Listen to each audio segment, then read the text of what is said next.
I have a variety of animals at the garden home retreat, and it seems like they just keep multiplying. It feels a lot like Noah's Ark. You know, the principle of structure plays a big part in housing all of these creatures.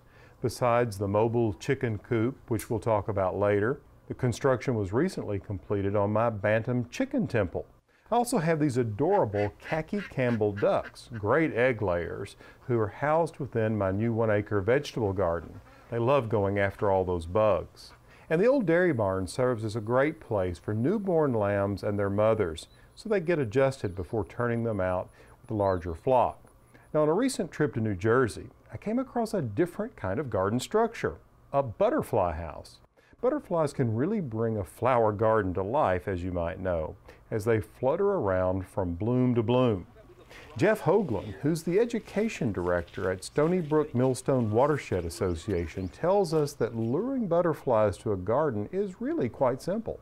This is really essentially a living museum for butterflies and native plants, a place for families and children and adults to come and enjoy the world of nature up close. Everybody loves butterflies. It's really relatively easy to attract them. The first place to start is with nectar sources, flowers. We find a variety of nectar sources. We've got a lot of Rudbeckia or black-eyed Susans.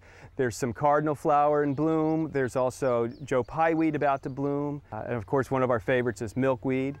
Blazing Star is in bloom as well. And we have a couple of shrubs that are blooming as well. One is called buttonbush. We also have sweet pepper bush. We also have plants in here that were chosen to provide food for the larvae of some of the common native butterflies. Certainly one of the easiest to try out at home is planting milkweed for the monarch butterfly. If you're growing milkweed, you'll not only see a variety of butterflies sipping on nectar, you may see monarchs visiting and laying eggs.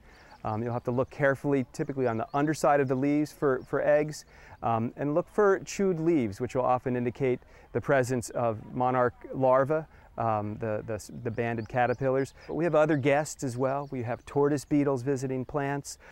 This garden is an education tool. It's an opportunity for kids to get involved. They're discovering new plants, they're discovering new flowers, they're discovering new bugs, other residents of the spaces that surround us.